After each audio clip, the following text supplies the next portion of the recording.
We're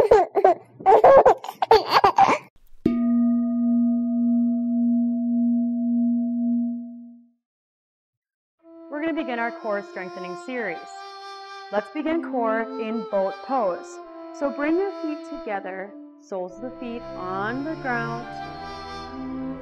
Find a comfortable seat on your sitting bones and grab your hamstrings behind your knees.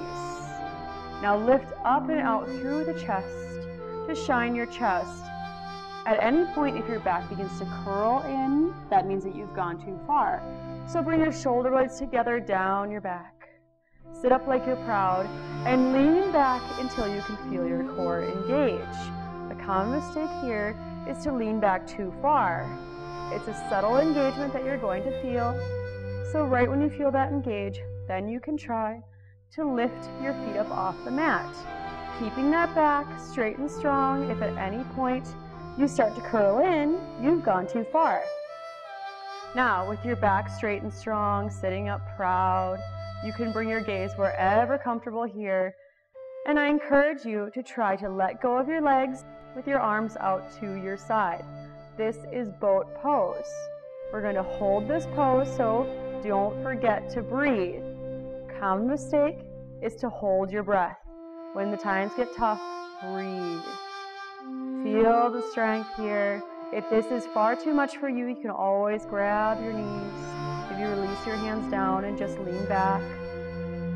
If this is not enough, you can straighten out your legs, straighten out your arms, and find the full expression.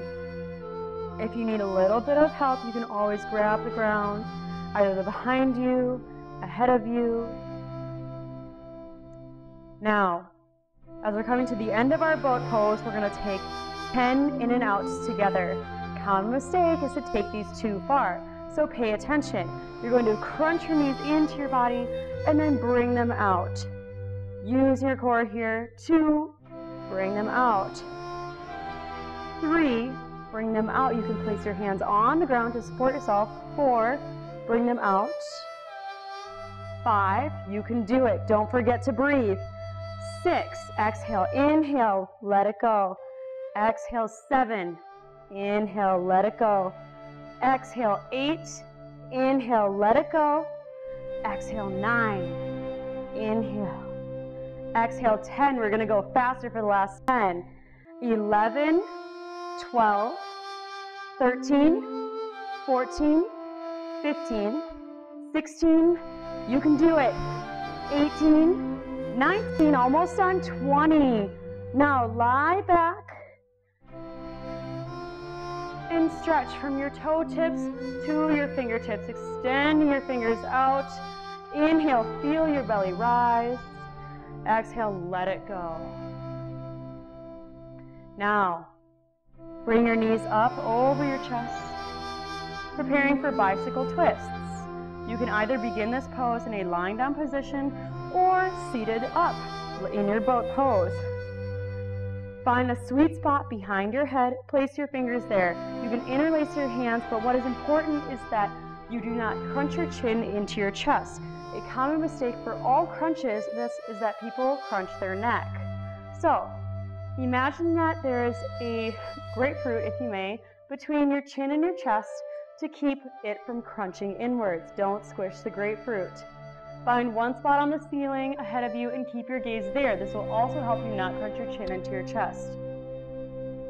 Finding that sweet spot behind your head, keep your elbows open. Don't crunch them inwards. Inhale, lift your shoulder blades up off the mat, and exhale, twist.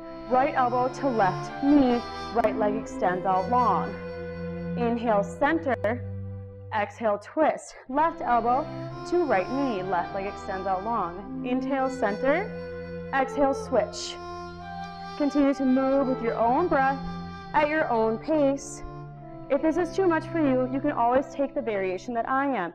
Slightly seated up in a boat pose with minor twists, still getting the elbows to the outsides of the knee. You're working your obliques here. These are your side muscles, your abdominal muscles, and these are great for balance, for posture, and great for relieving lower back aches.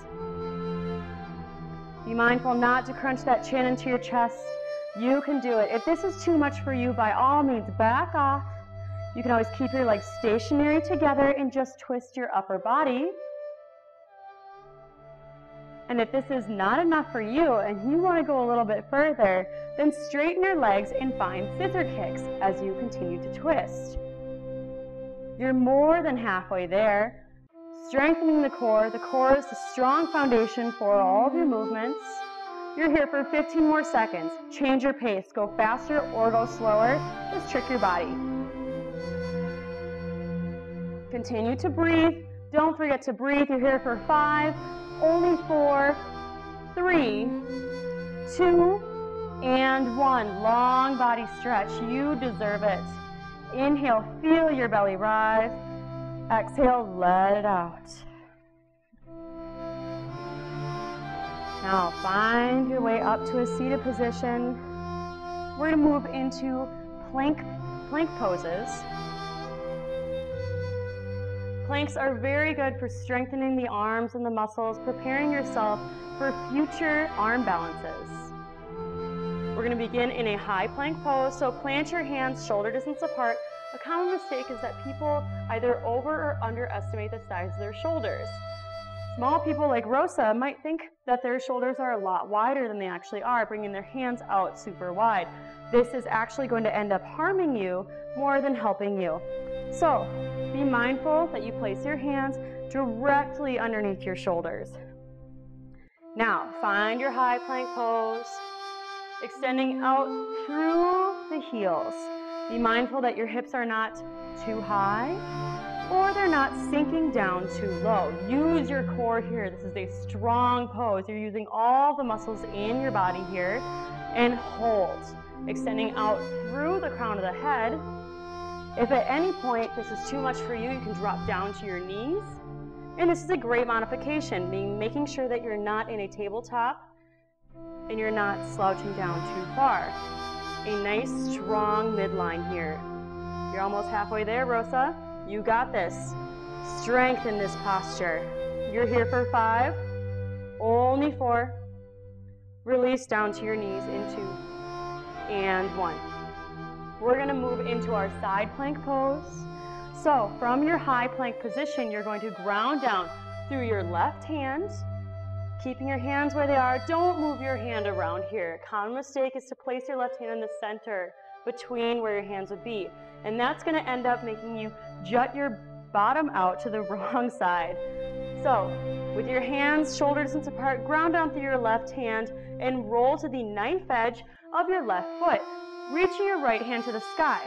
You can drop down to your knee at any point, like so. And if you do so, maybe you would like to lift your upper leg up off the ground. Still engaging the core here. You can gaze through your right fingertips out to the side wall or down to the ground. Be mindful that you're not arching yourself up like a rainbow, and be mindful that you are not dipping down way too far. Coming back and finding that midline, finding that strength. You're here for 3. Release the high plank down to your knees in 2 and 1. High plank down to the knees. Breathe it out. We're going to take the right side, same thing here. So now, come to our high plank pose, grounding down to the right hand, making sure that you do not place the right hand in the middle here. Keep your right hand where it is. Ground down right there. Find your high plank, whether it be on your knees or your toes. Inhale here. Bring the soles of your feet together, and exhale, roll to the knife edge of your right foot, gazing through your left fingertips. If you drop down to your knee on the right side, on the left side, do so on the right side. Gazing wherever comfortable here. Doing the exact same variation you did on the right side.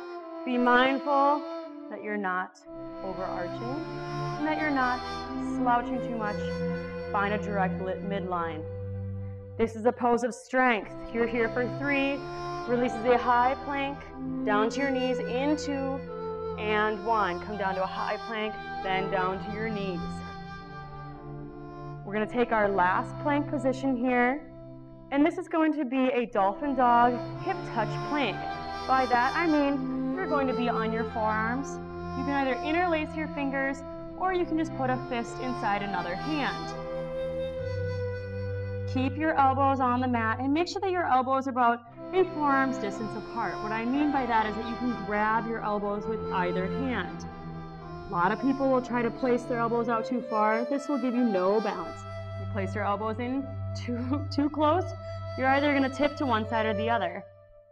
With your elbows just forearm distance apart, find your hand variation that suits you and step your feet back for your high plank. Zipping your legs and feet together, preparing for hip touches here. You can always drop down to your knees if you'd like to. We're going to take 10 hip touches together. Starting with the left, 1, right side, 2, 3, 4. Continue with your own breath, your own pace. You've got this. You can drop down to your knees, still using the core here. Be mindful not to slouch into this pose. Use all the strength here. This is a strong pose. All right. Once you reach your 10, come back and find a child's pose.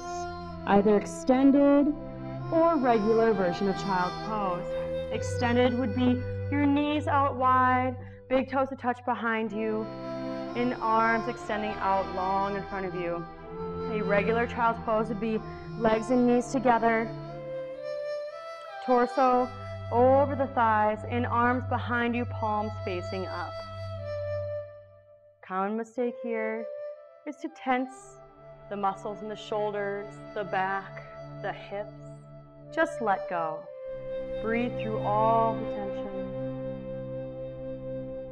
and become aware of the present moment. You've completed your core strengthening series today. Thank you for joining us today. My name is Sarah Beth. I'm here on behalf of Yoga Mother, and I'm here with Rosa from Yoga Mother. You can take all of these poses today and use them in your everyday life, and feel free to look up more at yogamother.com.